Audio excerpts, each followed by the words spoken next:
मध्य प्रदेश विधानसभा चुनाव 2023 के लिए 17 नवंबर को मतदान हो चुका है। 3 दिसंबर को सभी मतों की गिनती होने वाली है।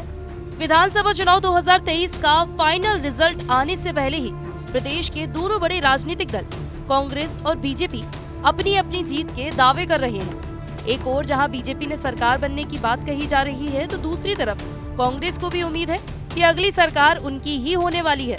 पूर्व सीएम कमलनाथ ने वैसे बताया था कि कांग्रेस की सरकार आखिर क्यों बननी चाहिए। सुनिए कमलनाथ का ये बयान। 15 आएगी और 3 दिसंबर आएगी और ये पुलिस, पैसा और प्रशासन का समापन होगा, ये याद रखें। ये भी मैं साफ कह दूं कि कमलनाथ जो आपके सामने खड़े हैं वो 2018 के मॉडल नहीं, 2023 के मॉडल है।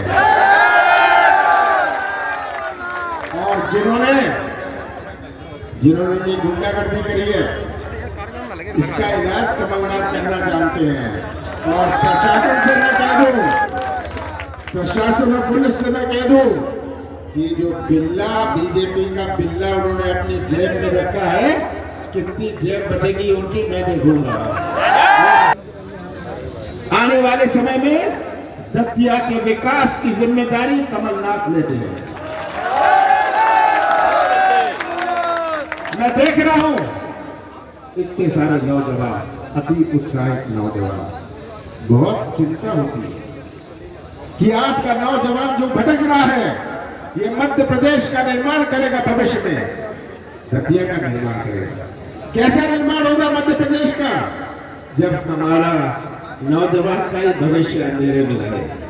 तो नौजवानों, रोजगार की प्राथमिकता मेरी रहेगी। और जब तक आप इनके नेताओं को बेरोजगार नहीं करेंगे, तब तक आपकी बेरोजगारी भी जाएगी।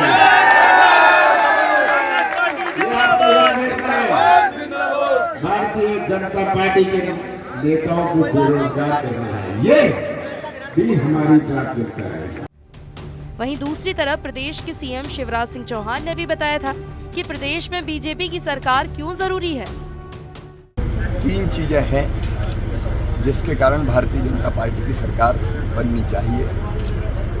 नरेंद्र मोदी जी के नेतृत्व में भारत का, हमारे देश का जिस ढंग से विकास हो रहा है, अद्भुत है, अभूतपूर्व है। और जिस गति से देश आगे बढ़ रहा है, मोदी जी के नेतृत्व में हमारा देश दुनिया को दिशा दिखाएगा। कई मामलों में दिखा रहा है, ये हमारा विश्वास है। न केवल राष्ट्र का मान, सम्मान और वैभव बढ़ा है, बल्कि विकास हो या जन कल्याण हो, सभी दृष्टियों से देश तेजी से आगे बढ़ा है।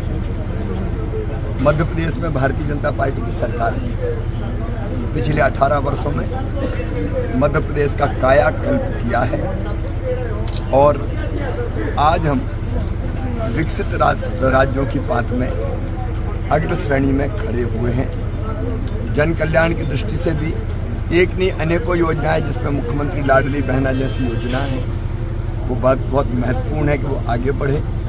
इसलिए मध्य प्रदेश में भारतीय जनता पार्टी की सरकार बनना आवश्यक है इन सब कामों को आगे बढ़ाने के लिए। प्रदेश में अगली सरकार किस पार्टी की बनने जा रही है, ये तो 3 दिसंबर के मतगणना के बाद ही पता चलेगा। लेकिन प्रदेश की राजधानी में दोनों दलों के प्रत्याशियों ने सरकार बनने की स्थिति में मंत्री पद पाने के लिए अपनी गोटियां जमाना शुरू कर दिया है। कांग्रेस के सूत्रों से मिली जानकारी के अनुसार अगर प्रदेश में अगली सरकार कांग्रेस की बनती है, तो प्रदेश कांग्रेस अध्यक्ष कमलनाथ अगले मुख्यमंत्री होंगे। वहीं उनके मंत्रिमंडल की बात की जाए तो ये अगर चुनाव जीतकर विधानसभा पहुंचते हैं, तो इनका मंत्रिमंडल में पद मिलना पक्का है। कांग्रेस की सरकार के संभावित मंत्रियों के नाम कुछ इस प्रकार हैं।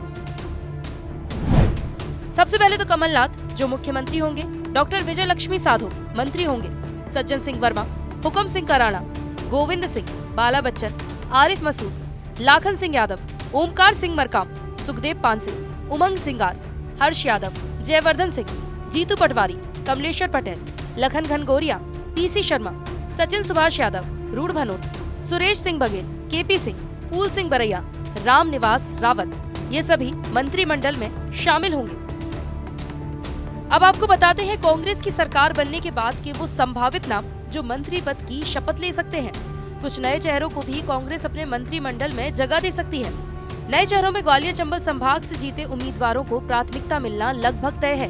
ग्वालियर चंबल से अगर कांग्रेस के ये प्रत्याशी जीते तो कांग्रेस की सरकार बनने पर मंत्री बनाया जा सकता है। इनमें सबसे पहले दिमनी के रविंद्र सिंह तोमर है, ग्वालियर से सुनील शर्मा, ग्वालियर पूर्व से सतीश सिकरवार, ग्वालियर दक्षिण से प्रवीण पाठक, डबरा के सुरेश राजे, दतिया के राजेंद्र भारती, अटेर से हेमंत कटारे, श्योपुर से बाबू जंदेल। अब फिलहाल देखना होगा कि 3 दिसंबर को जनता कांग्रेस को सरकार बनाने के लिए चुनती है या नहीं।